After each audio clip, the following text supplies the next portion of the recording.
Amigos, estamos de regreso en su programa Frente a Frente, la referencia informativa de cada mañana. Por supuesto, como dijimos en la primera parte, este tema del Esequibo, casualmente hace un par de semanas entrevistábamos al doctor Orlando Santoro tocando este tema, hacía una explicación bastante detallada, pero la semana pasada ocurrió un dictamen del llamado de la llamada Corte Internacional de Justicia. Y para entender mejor este caso, hoy voy a entrevistar, como dije en la parte anterior, al internacionalista Rajib Morillo, mi sobrino afectuoso. Él estuvo con nosotros hace un par de años en Mira TV y es una de las personas, a pesar de su juventud, es una de las personas que mejor conoce este tema. Le doy la bienvenida a Rajib y quiero iniciar, Rajib, que nos hagas una explicación qué es lo que está pasando, qué ocurre con esto, porque indistintamente de que nos parece que es una noticia nada alentadora para Venezuela, entiendo que el interés del país no se mezcla totalmente con la gravedad del asunto. Buenos días, Rají, ¿cómo estás? Dios te bendiga. Amén. Buenos días. Eh, Gracias de nuevo por tenerme acá, por la invitación. Disfruté mucho el día que estuve contigo en el estudio. Bueno, recordamos muchas cosas, ¿no? Y también tocamos el tema que nos vuelve a convocar hoy, como lo es la reclamación venezolana del territorio Esequibo. Ciertamente, bueno, día Jueves Santo, Venezuela tuvo una derrota parcial, es decir, una derrota parcial en la sede de la Corte Internacional de Justicia, ubicada en La Haya, la ciudad de La Haya en Holanda. Y la derrota consiste básicamente en que la Corte rechazó las objeciones preliminares presentadas por nuestro país. Esas objeciones preliminares básicamente lo que buscaban era paralizar el proceso judicial, suspender el juicio debido a que, bueno, si le hubiesen dado la razón a Venezuela, que lo que solicitaba Venezuela fundamentalmente era que participara Gran Bretaña, que fue la que originalmente nos quitó el territorio Esequibo, bueno, le hubiesen dado la razón a Venezuela, se paraba el proceso, ya que entonces la demanda de Guyana, eh, ahí estaría, pudiera decirse que estaba mal planteada o que estaba, bueno, incompleta, por así decirlo, vamos a decirlo mal Una planteada. pregunta, Rajib, una pregunta para entrar un poquito en Paralizar el contexto. proceso, suspender el proceso. Sí, No mire, fue así, lamentablemente. permíteme un momentito, una pregunta. ¿Quiénes integran esta corte de La Haya, que tengo entendido que es designada por la ONU, ¿no? ¿Es así? Sí, la Corte Internacional de Justicia se crea en el año 1945 y es el brazo judicial de la Organización de las Naciones Unidas. Eh, para entenderlo en términos sencillos, es algo así como una especie de Tribunal Supremo de Justicia del mundo. Eh, que bueno, ellos tocan aspectos, casos de derecho internacional público, porque en la Corte Internacional de Justicia solamente se dirimen casos entre estados, entre países. Esa corte que existe del año 45, sí se compone de 15 jueces eh, que son designados por Naciones Unidas. También hay una especie de cada país miembro de las Naciones Unidas, son 193 países, entre ellos Venezuela. Cada país miembro hace una especie de candidatura, ¿no? Ponen sus candidatos, tienen sus candidatos a magistrados. Y bueno, después ahí existe una votación en la ONU y se designan esos magistrados. Esos magistrados tienen una duración de 9 años en sus cargos. ¿Y de qué países son, Rajib?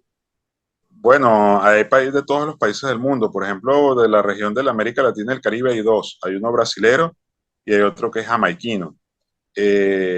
Hay otro ruso, hay uno que es de Eslovaquia, una de Estados Unidos, hay otro que es japonés, hay otro que es de Somalia. es decir, de todos los países del mundo. ¿Y el presidente o la presidenta? El presidente en este momento es la jueza Donoghue, que es de Estados Unidos. Y bueno, esos magistrados tienen esos cargos de 9 años. Venezuela tuvo hace unos 30 años, poco más, poco menos, tuvo un magistrado que falleció y después lo sustituyó otro venezolano. Fueron Andrés Aguilar y Gonzalo Parra Aranguren. Tuvimos esos dos magistrados, ambos fallecieron. Y además hubo, esta es la primera vez, por cierto, esta es la primera vez en la que Venezuela tiene que afrontar un juicio o un caso en la Corte Internacional de Justicia. O sea que somos ahí primerizos en este tema. Ok, entonces ahora sí quisiera entrar en los antecedentes, todo lo que ha ocurrido y lo que ha generado esta decisión de esta Corte. Sí, bueno, el camino de la Corte ha tenido etapas, ¿no? Guyana es un país que planteó varias veces el recurrir a la Corte Internacional de Justicia para resolver esto. Finalmente lo logró después de mucha insistencia y una muy buena estrategia, hay que decirlo. Hicieron un lobby internacional impecable. Específicamente ellos, digamos, vieron ya el mecanismo de la Corte, yo diría que a partir de 2014, cuando murió Norman Girvan, que era el buen oficiante del tema Esequibo entre Venezuela y Guyana. Era un buen oficiante nombrado por el secretario general de la ONU. Ese hombre muere y a partir de ese momento los guyaneses dicen, bueno, hay que buscar otras opciones. Inmediatamente pensé, esta gente va a ir a la Corte Internacional de Justicia. E hice, bueno, todo lo que estaba a mi alcance para alertar al país, al gobierno, de que teníamos que evitar la Corte Internacional de Justicia a toda costa. De hecho, en este libro que tengo acá, soy coautor de este libro, aquí tengo un trabajo sobre Chávez y el Esequibo, y en la parte de final de conclusiones y recomendaciones, digo que hay que evitar, en un párrafo explico la Corte Internacional de Justicia y por qué debemos evitarla, ¿no? Este libro salió publicado en el año 2017. Al año siguiente, en 2018, la Corte Internacional de Justicia recibió la demanda de Guyana solicitando que la Corte ratificara, convalidara el laudo arbitral de París de 1899. El laudo arbitral fue el veredicto de un juicio internacional que se hizo en el año 1899 en París para establecer de quién era el territorio Esequibo. Ese fue un juicio entre Venezuela y el gobierno británico. Lo que pasó ahí es que Venezuela no tuvo representación directa porque Gran Bretaña no lo permitió, debido a que en esa época imperaba mucho el racismo, el colonialismo, y los venezolanos eran considerados inferiores por los ingleses. Rajiv, fíjate una cosa. Representación a Estados Unidos. Sí, fíjate una cosa. Esa sentencia, perdón, para concluir la idea, esa sentencia de 1899, en la que es el laudo arbitral de París, fue la que nos arrebató el territorio Esequibo, que son 160.000 kilómetros cuadrados. Y esa fue una sentencia que, y eso está largamente explicado, largamente está probado incluso, de que tiene demasiados vicios, está viciada por muchas razones, ¿no?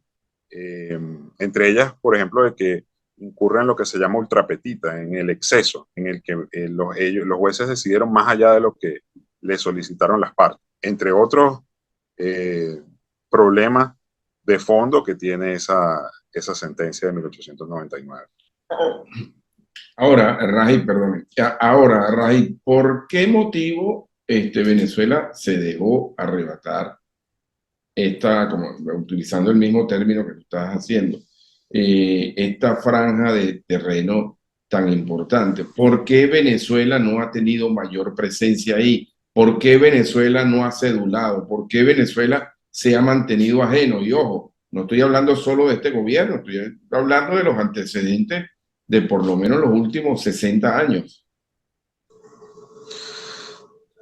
Lo que ha pasado allí, eh, es ha habido una falta de estrategia de cómo abordar ese tema. Y sobre todo hay una falta de estrategia, yo diría que a partir del año 70, porque desde los años 40 Venezuela venía armando poco a poco, venía planteando la reivindicación territorial, se estaban haciendo algunas cosas importantes y positivas, y se estaba armando una estrategia nacional en torno al tema, que incluso trascendió gobiernos, ¿no? Pues estoy hablando que eso comenzó con Medina Angarita y siguió hasta el gobierno de Raúl Leoni. Pero a partir del año 70, ahí como que perdimos el foco, ¿no? Empezamos a perder el foco. Y en definitiva, yo creo que la demanda de Guyana en la Corte Internacional de Justicia y las ventajas que nos llevan ellos ahorita allá se deben al cúmulo de omisiones, errores y negligencias que lamentablemente hemos tenido los venezolanos en cuanto a este tema Esequibo desde 1970, como usted lo dice bien, en los últimos 60 años, pudiera decirse así. Entonces, eso pasa factura, eso pesa, esos antecedentes, esa historia tiene un peso importante en estos casos, en esta situación. Eh, Nos ha faltado estrategia, nos ha faltado contundencia. eh, y bueno, para Guyana ese tema ha sido una prioridad de vida o muerte, de Estado. Nosotros no. Para nosotros ha sido un tema más en la agenda de política exterior, mientras Guyana le dedica todo lo que tiene y todo lo que puede al asunto. Eh, entonces es evidente que, eh, como dice un amigo mío experto en el tema, nosotros no hemos recuperado el Esequibo porque no hemos querido, porque hemos sido estúpidos, hemos sido torpes, hemos sido ignorantes. Hay que hacer, aquí en la sociedad venezolana, el país nacional tiene que hacer un mea culpa también con este asunto. Eh, entonces, eh, debo decir que, modestia aparte, desde el año 2009 estoy involucrado, desde 2008 empecé a involucrarme con este tema, ya 15 años de experiencia. Bueno, yo he hecho lo que, junto con mis grupos que me acompañaban en esto, he hecho lo que he podido, estaba a mi alcance. ¿Y has Te tenido digo, oportunidad, Rajib, de hablar con personeros del gobierno, de la Asamblea Nacional, precisamente en esta acción en la que anda? Porque me consta que tienes tiempo preocupado y a veces yo diría, probablemente suene exagerado, quizás hasta más preocupado que las mismas personas que tienen que tomar decisiones importantes con relación a preservar este territorio que indudablemente es venezolano. bueno, te digo que mis compañeros de activismo en esto, del Grupo Nacoco, de la Fundación Venezuela Esequiba, de mi mapa, que hay varios grupos, ¿no? Varios movimientos, estamos claros de qué trata esto, ¿no? De qué va esto y los riesgos tremendos que hay para Venezuela en cuanto a este tema. Nosotros estamos claros en eso y es lo que hemos querido transmitirle a todo el país, a toda la ciudadanía. ¿Por qué? Porque este es un tema que está afectando a toda Venezuela, ha afectado a toda Venezuela y va a seguir afectando a toda Venezuela, especialmente los que viven en el oriente del país, Pero en la vuelvo con región. la pregunta, Rajib, pero la gente, quienes toman la decisión o quienes tienen papel protagónico de toma de decisión en este momento, ¿te han oído? ¿Has tenido oportunidad de hablar con ellos? Sí, debo reconocer y debo decir que sí. He tenido reuniones, he estado en varias reuniones, eh, han sido reuniones informativas, consultivas. Allí se ha hablado libremente, se ha hablado, bueno, cada invitado allá ha expresado sus puntos de vista, sus temores, sus preocupaciones, sus ideas. En ese sentido, he hecho varias propuestas, varias recomendaciones de diversa índole, ¿no? Desde recomendar libros hasta recomendar acciones concretas, cosas que hay que hacer. Eh, y bueno, he sido Pero no se han escuchado. hecho, finalmente no se han hecho y no se ha actuado. Debo decir, he sido escuchado, pero bueno, la decisión No obviamente no. depende. Bueno, Rajib, Eh, fíjate, hay muchas acciones por hacer. Venezuela tiene que tomar esto ahorita, sí, ya de verdad, verdad. O sea, tiene que tomar una decisión. O sea, ¿hasta dónde estamos dispuestos a llegar? ¿Qué estamos dispuestos a hacer? Arriesgar, a sacar, a esforzarnos en esto. Porque todo parte de allí, o sea, de la voluntad, de las ganas y de lo que tú le dediques a esto, porque si tú le das prioridad a esto, bueno, podemos lograr cosas, pero si seguimos como hemos estado en los últimos 50 años, Ok. no hay vida. Raji, tengo que hacer un corte. Al regreso de esta pausa, yo quisiera que me hablaras de por qué Venezuela ha propuesto que en esta decisión se involucre también Gran Bretaña. Amigos, estamos conversando en la mañana de hoy con el internacionalista y experto en el tema del Esequibo. Estuvo con nosotros hace 3 años haciendo esta alerta, Raji Morillo, sobre esta decisión que luce muy cuesta arriba para Venezuela. Al regreso de esta pausa y en el transcurso del programa, yo quiero conocer la pregunta, la respuesta a la pregunta que acabo de hacer y también las recomendaciones que hace Raíz Borillo frente a esta nueva circunstancia. Una breve pausa, mis amigos, ya estamos de nuevo juntos en Frente a Frente, la referencia informativa de cada mañana.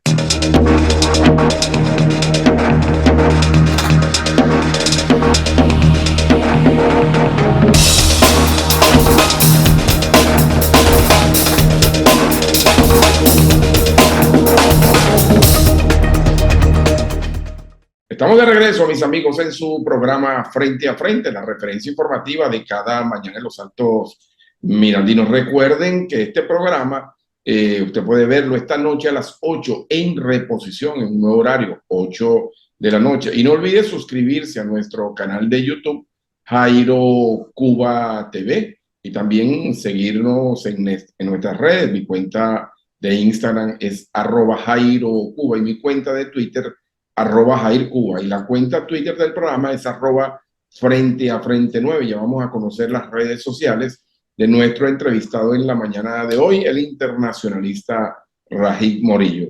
Rajiv, fíjate, cuando hice el corte, yo volví a insistir con el tema de por qué Venezuela está abogando para que se incorpore a la toma de decisión de Gran Bretaña. Pero esto quiero puntualizarlo con más énfasis porque a simple vista, visto desde afuera, pareciera que una participación británica, lejos de beneficiar, perjudicaría. ¿Por qué? Bueno, por la afinidad que ha tenido históricamente Guyana, que además en el pasado fue colonia británica. Entonces yo quisiera que me pusieras en contexto, ¿no? De nuevo, porque en verdad que yo creo que esto es importante para que la gente lo entienda y lo capte en su justa dimensión. Sí, bueno, el país que nos quitó el Esequibo, que nos robó el Esequibo, fue Gran Bretaña. Casualmente, por eso. A través de una invasión que comenzó en 1841. La invasión empieza en ese año y es el mismo año que empieza la disputa, ¿no? Oficialmente, formalmente, en 1841. Y no la pudimos, bueno, no la hemos podido resolver hasta ahorita. Los ingleses fueron los dueños de la actual República Cooperativa de Guyana hasta 1966, cuando este país obtiene la independencia. Pasó a ser de la colonia de la Guayana inglesa o británica a ser la República de Guyana. Entonces, a partir de ese momento, bueno, ya Gran Bretaña deja de ser la potencia colonial. Es la época de la descolonización mundial, que muchos países de África y Asia obtienen su independencia, también algunos de América, como Guyana. Y también hay que decir que en ese mismo año 66, la todavía colonia guayana inglesa, el gobierno británico y Venezuela firman el Acuerdo de Ginebra. El Acuerdo de Ginebra, eso fue el 17 de febrero del 66, es un acuerdo que se hizo para establecer de qué manera se iba a resolver la controversia. La Corte dijo, el Jueves Santo dijo la Corte que en el Acuerdo de Ginebra no le reconoce participación activa, participación directa a Gran Bretaña en la disputa después del año 66, porque dice que hubo la comisión mixta y la comisión mixta que duró 4 años fue entre Guyana y Venezuela. Pero hay un detalle ahí que me causa ruido de la Corte y es que Gran Bretaña es firmante del acuerdo, si bien es cierto que Gran Bretaña no estuvo en esa comisión mixta negociadora, sí firmó después el protocolo de Puerto España en 1970 y todavía para 1982, cuando se acabó el protocolo de Puerto España, al menos el gobierno venezolano le siguió mandando notificaciones diplomáticas a Londres. Entonces, ahí me parece que la Corte como que no miró más allá, no miró el tema más allá de 1966 o no lo miró más allá de 1970, lo cual en principio me parece que es un error, ¿no? Y pudiera decir otras cosas más, pero no. Ok. no. Entonces, hay que decir que es Guyana quien tiene el control y la administración del territorio Esequibo. Y lo que está buscando es que la Corte, por medio de una sentencia, que las sentencias de esa Corte Internacional de Justicia son definitivas, son de obligatorio cumplimiento y son inapelables, están buscando una forma de ratificar esa soberanía, que todavía no la tiene, pero es lo que está buscando.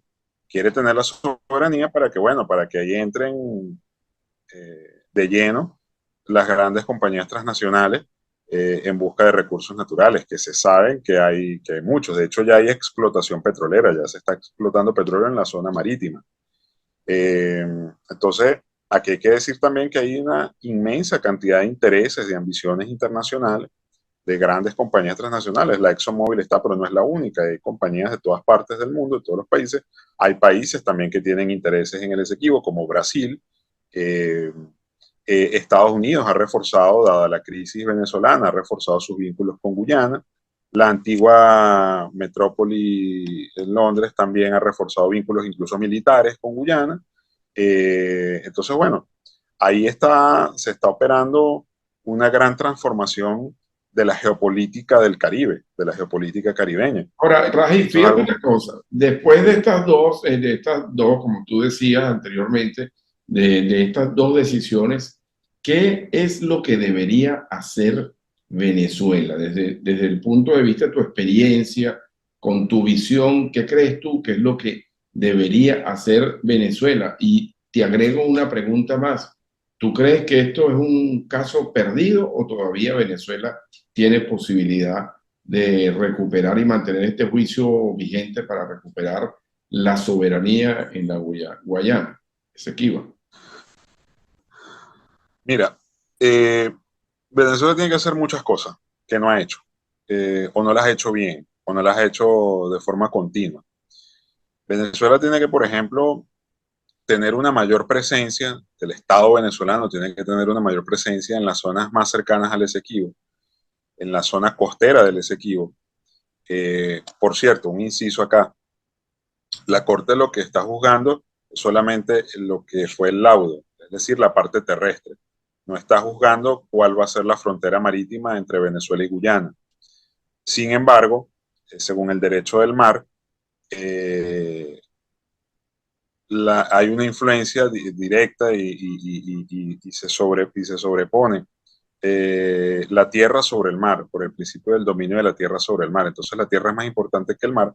Por tanto, donde empiece la frontera en tierra, donde termine y llega, digamos, hasta la orilla del mar, allí, a partir de allí es que entonces se empieza a determinar las posibilidades de establecer una frontera marina.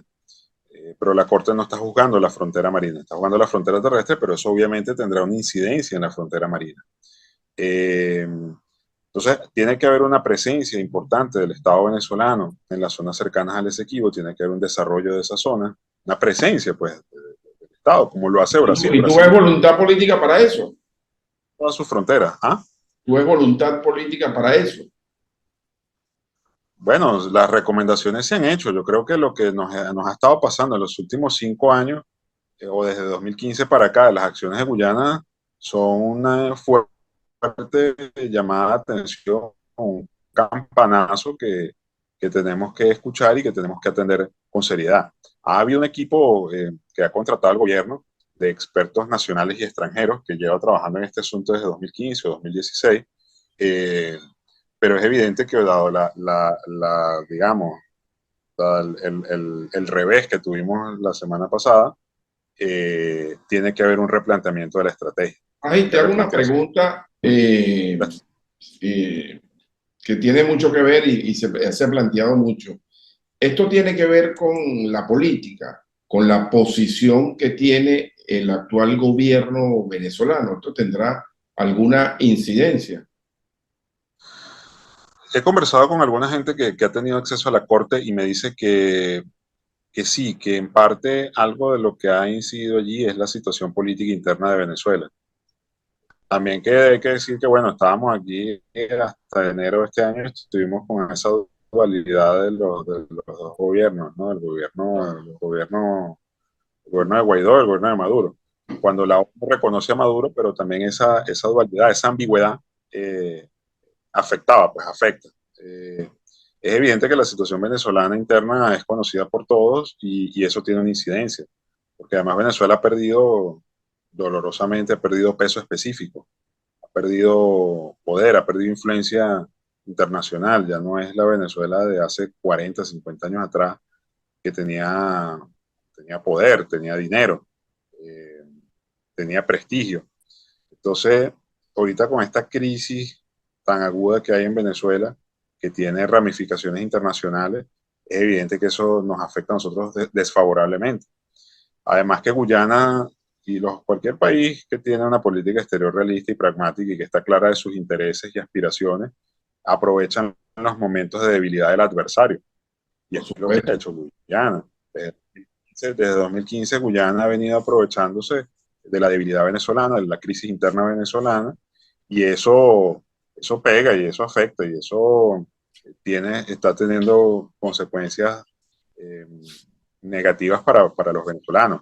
Te decía lo que hay que hacer, bueno, te hablaba de la presencia oficial del Estado venezolano en las zonas cercanas al Esequibo. Por ejemplo, el tema de los ciudadanos nacidos en el Esequibo, los esequibanos, que son aproximadamente 200.000 personas que viven en ese territorio. Y si nosotros hemos dicho que el sol de Venezuela nace en el Esequibo y que el Esequibo es nuestro, bueno, esa gente entonces nacida allí es venezolana por nacimiento. Así es. Y hay que decir algo más. El principio de autodeterminación de los pueblos tiene supremacía sobre cualquier otro principio jurídico de posesión de territorio. Entonces, ahí el tema de la gente que casi siempre han sido olvidados, abandonados, bueno, tienen un rol importante. Yo he estado en el Esequibo en varias oportunidades, en 5 oportunidades. Bueno, la última vez que fui, cuando estuve con gente allá que manifestaban su deseo de ser venezolanos. Eso Y es lo mira, que tengo que preguntar. más allá de la crisis venezolana,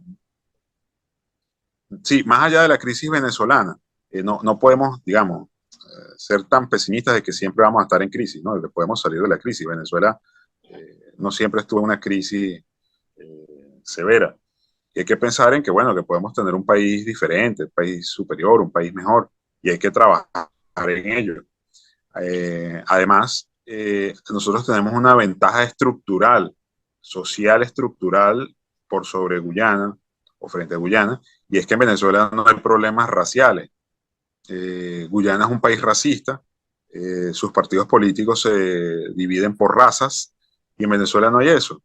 En Venezuela hay mestizaje, en Venezuela no hay un problema por el color de la piel del otro, de cómo se viste, de qué color tiene los ojos, a diferencia de Guyana.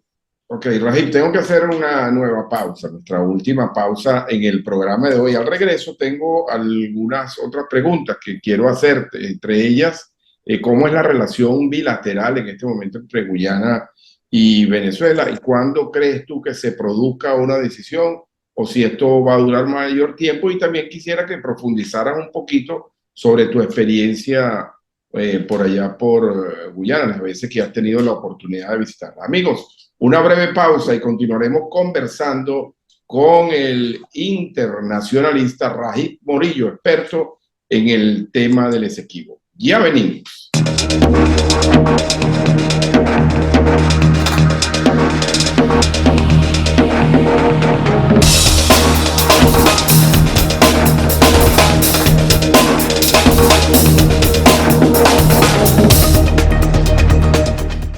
Ya estamos de regreso, mis queridos amigos, para la última parte de su programa Frente a Frente, la referencia informativa de cada mañana en los Altos Mirandinos. Les recuerdo que conversamos con Rajib Morillo.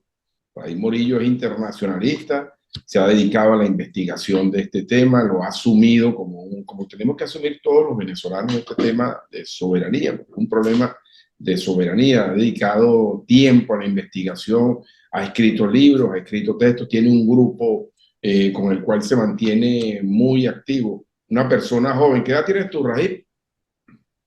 34, pero tengo desde los 19 en este tema. Bueno, imagínense ustedes, pues, absolutamente preocupado, un experto en el tema. Por cierto, Rajib, antes de la pregunta que tengo aquí para hacerte, la gente de tu generación está involucrada con este tema, con la gente de tu generación con la que tú compartes.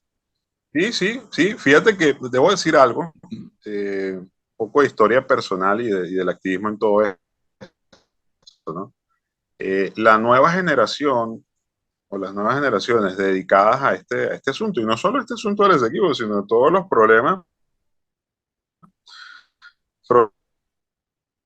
fronterizos, geopolíticos y territoriales de Venezuela. En el 2007, 2008. Yo empecé con dos amigos más, son Jonas Estrada y José Francisco Querales, quienes les mando un gran fuerte abrazo desde acá. Y allí empezamos a tener esa inquietud, ¿no? Nos despertó esa curiosidad. Teníamos una curiosidad de cómo estaban esos temas, cómo estaban esas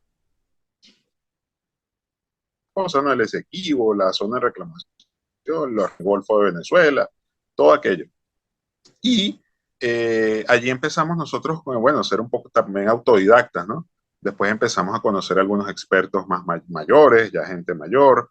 Fuimos los pioneros en meter el asunto en redes sociales. El tema no estaba en las redes sociales. Y es más, antes de 2000 era poco lo que había, era escasa la información que había. Entonces, bueno, en redes sociales hemos hecho una labor muy activa, muy hiperactiva, hasta diría. Y nosotros viajamos al Esequibo, el primer, sí, con 2008, con estos dos amigos, Querales y Estrada, y a partir de allí, bueno, empezamos como poco a poco a expandirnos, ¿no? Expandirnos en el sentido de tener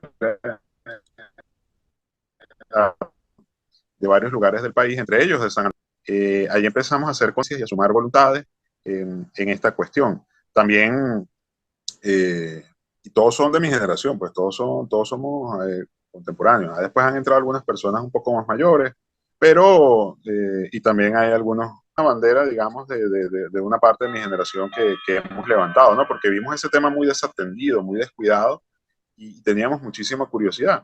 Entonces fuimos hasta el Esequibo porque queríamos conocer qué es eso, cómo era eso, Una muy quiénes buena estaban ahí. noticia. Bueno, y ya que estás hablando del Esequibo, cuéntanos cómo es, háblanos de tu experiencia allá. Ya nos dijiste que la gente tiene interés en sentirse venezolano, pero cuéntanos un poco de la experiencia, porque obviamente es un territorio ajeno, ¿no? Hasta con costumbres e idiosincrasia totalmente distintas a las nuestras, ¿no? Bueno, mira, ahí la mayoría de la población es indígena, la mayoría de los habitantes del Esequibo son indígenas, y el hecho de ser indígenas en Guyana, para, digamos, suponiendo en el hipotético caso, y que eso estaba, y que además estaba a ciencia cierta bajo control de Guyana, para los grupos dominantes de Guyana, los indígenas son considerados casi como seres extraños, ¿no? Incluso inferiores. Los indígenas han sido históricamente maltratados allí. Por ejemplo, recuerdo la rebelión de Rupununi del año 69, que fue una rebelión en contra del gobierno racista de Forbes Burhan, que era el líder negro de Guyana, y esa fue una rebelión reprimida a sangre y fuego, literalmente a sangre y fuego, y aquello fue una masacre, ¿no? En el sur del territorio Esequibo. Entonces,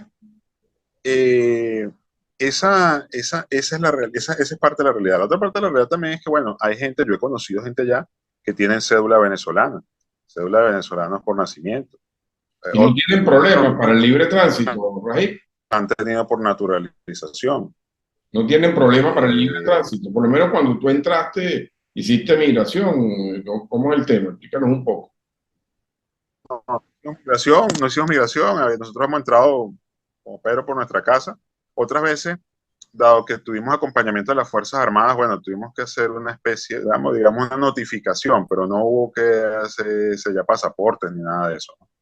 Eh, Hay gente que habla solamente inglés, hay gente que habla español también, hay gente que habla los dos idiomas, hay gente que habla solamente los dialectos indígenas, hay de todo, de todo. Es difícil llegar al Esequibo. Eh, Hay que decir que está a unos 1000 kilómetros de Caracas, 1000 y pico de kilómetros de Caracas. Es algo, Eh, es una zona inhóspita, una zona de difícil de llegar a acceso, por eso es que decía que tiene muchas carencias, las dinámicas, carreteras, telecomunicaciones, radio y todo eso, es difícil que lleguen para allá. Hay que decir también que, y hay que verle el lado positivo a lo malo. Últimamente, incluso han salido algunos reportajes de venezolanos que se han ido al Esequibo, como tal, propiamente dicho al Esequibo, y que están viviendo en los caseríos de allá, en los pueblos de allá. Hay Ahora, gente que tiene Raji, familia allá, ¿en qué, indígenas, como los guaraos. en qué es rico ese territorio? ¿No? Porque entiendo que también hay un reservorio de petróleo y de minerales y que tiene una riqueza pues, importante, ¿no? ¿Conoces a fondo eso? Sí, claro, claro. Bueno, mira, ese territorio es riquísimo, es riquísimo. Eh, es un territorio que tiene unos inmensos recursos naturales. Bueno, o sea, ahorita se habla del petróleo, pero antes del petróleo ahí se hablaba muchísimo del oro y los diamantes. De hecho, el Esequibo lo perdimos por el oro, porque ahí en la zona del Callao, que es en el estado Bolívar, que está cerca del territorio Esequibo, y en la zona y en las zonas también dentro del Esequibo se encontraron grandes yacimientos de oro, y eso despertó el hambre de los ingleses, ¿no? Se le abrieron las agallas a los ingleses. Y por eso fue en última instancia por lo que lo perdimos, por la ambición de los recursos naturales. Ahí hay oro, hay diamantes, ahí hay madera, hay, bueno, tierras de ganadería en el sur, la zona del Rupununi. Hay, bueno, muchísima agua dulce, aunque Son hay debo decir que también hay 1900 kilómetros contaminación cuadrados. de los ríos. Y Ah, Rajiv, son 1900 son kilómetros. 160, ¿No? 160.000 kilómetros cuadrados. Son 160 160 Rico. 160.000 kilómetros cuadrados, que eso equivaldría a ser el tercer estado más grande de Venezuela luego de Bolívar y Amazonas. Sí, O mira, equivaldría equivaldría a sumar 100 veces el estado de Nueva Esparta, ¿no?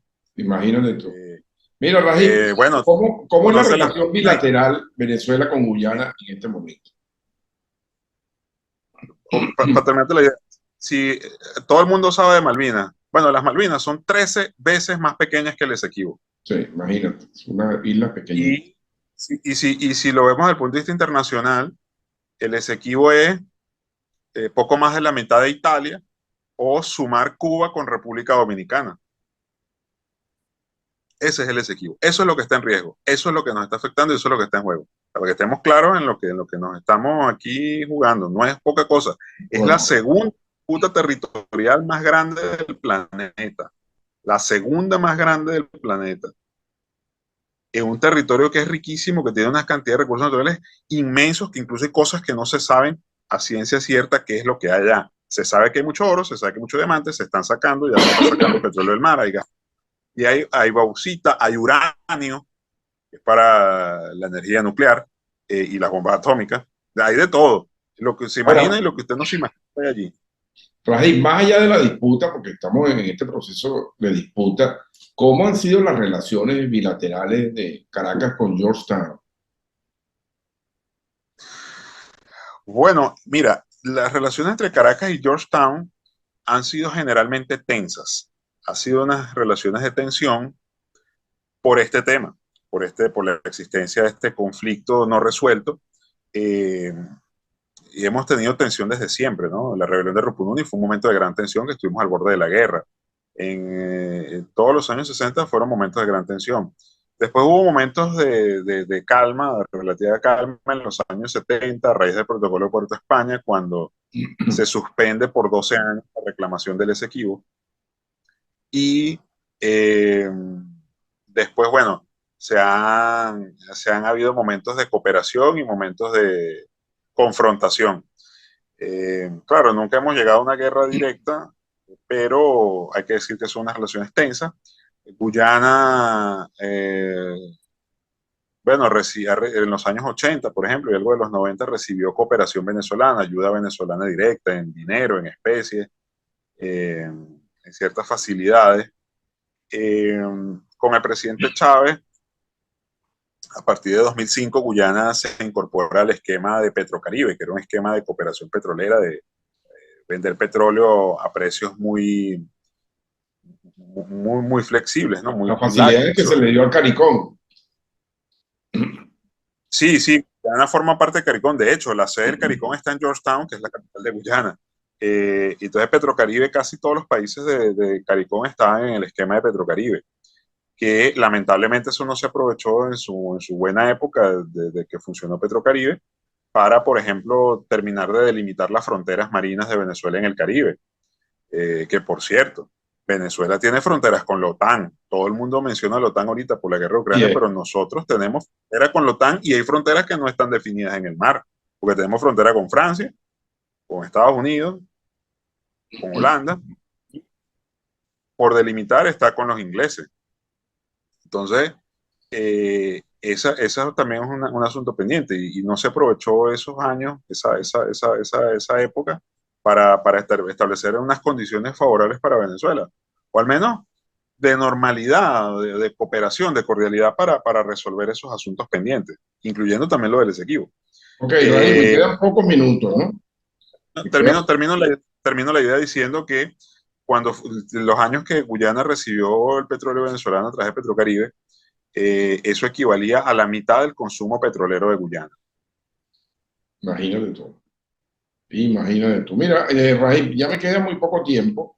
Yo quisiera conocer, de acuerdo también a tu experiencia, cuándo se va a producir una decisión o esto lleva un proceso mucho más largo. Y si durante ese interín Venezuela no puede hacer acto de presencia allí, quiero definir eso también, quiero conocer si Venezuela puede cedular, porque se entiende que es un territorio en disputa, pero cuando debe ser limitado, si hay una disputa establecida, debe ser limitado para las partes, ¿no? Quisiera conocer eso. Sí, digo que, mira, yo pienso que tiene que haber una revisión completa de nuestras relaciones bilaterales con Guyana. Desde 2015 para acá han sido una hostilidad manifiesta por parte de Guyana hacia Venezuela. Independientemente de los gobiernos, no podemos seguir siendo amistosos, laxos, flexibles, calmados con Guyana, porque bueno, nos metieron en la corte y hay que hacer, bueno, Venezuela digamos, contraatacar, pues tiene que defenderse. No estoy diciendo aquí que vamos a invadir el Esequibo, que vamos a invadir Guyana, no lo estoy diciendo.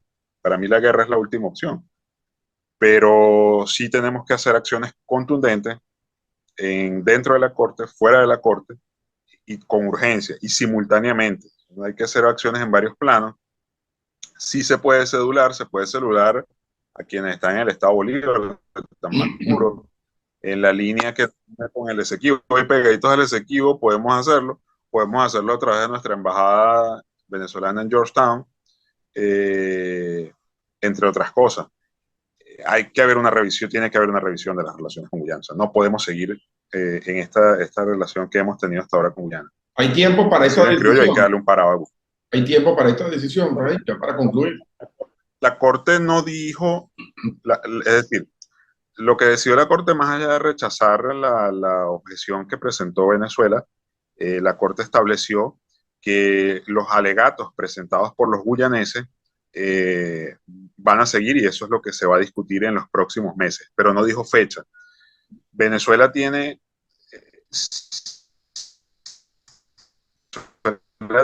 sigue dentro de la Corte, los contralegatos. Y no dio, la Corte no dio plazo para eso. Pero ese contralegato, posibilidades, y es dentro de ese contralegato meter una demanda reconvencional, que esto significa también una contrademanda. Es decir, Guyana nos demandó a nosotros, la Corte aceptó la demanda de Guyana, pero Venezuela puede a su vez contrademandar a Guyana. Sí. Por ejemplo, tienes un ejemplo, es decir, esa contrademanda, una hipotética contrademanda a Venezuela pudiera ser, bueno, queremos que la Corte decida no sobre el laudo, sino en base a los títulos jurídicos y los derechos históricos que cada una de las partes tiene desde 1492 o desde 1648. Eso permite tener más tiempo. Otra fecha. Bueno, esa es una opción que tenemos. O sea, todavía tenemos un abanico de opciones reducidas. Pero todavía hay para pelear. Un tiempo reducido también, pero quedan opciones. Ok. Rahim, sí, hay posibilidad de dar la pelea, pero déjame decirte que el gobierno venezolano, presidido por Nicolás Maduro, tiene que tomar una decisión de si seguimos en el juicio o nos retiramos. Porque si seguimos en el juicio, bueno, está, por ejemplo, esta opción de la contrademanda, pero también está el riesgo de que la Corte rechace la contrademanda en lo que presentó Guyana, y la decisión de la Corte, que pudiera ser adversa para los intereses venezolanos, es una decisión definitiva de obligatorio cumplimiento y inapelable. Entonces, Rahim, se me terminó, como te digo, retirarnos o seguir tiene... Sí, se me terminó el tiempo, ¿no? Bueno, fíjate que este tema, ya para otro programa más, yo creo que ha quedado bastante clara tu posición, ha sido bastante ilustrativo, bastante documentada. Te felicito porque sé que estás haciendo un gran trabajo, y también sé que estos días no los has pasado bien precisamente por ese gran sentido de pertenencia que tienes con el Esequibo. Bueno, te agradezco mucho el tiempo que nos dedicaste, Rahim. Tendremos oportunidad para hacer otras reuniones. Sé que estás muy ocupado, por eso tuvimos que hacer esta reunión vía Zoom, pero vendrán otras oportunidades para conversar acerca de este tema, Rahim. Muchas gracias de verdad. Bien, mis amigos, y con ustedes, bueno, solo me toca despedir nuestro programa por el día de hoy. Recuerden que esta noche, en reposición a las 8, en un nuevo horario, frente a frente, nuestro canal de YouTube, Jairo Cuba TV. Yo los espero mañana en un nuevo frente a frente, por aquí, por Mira TV, canal 9 de Internet.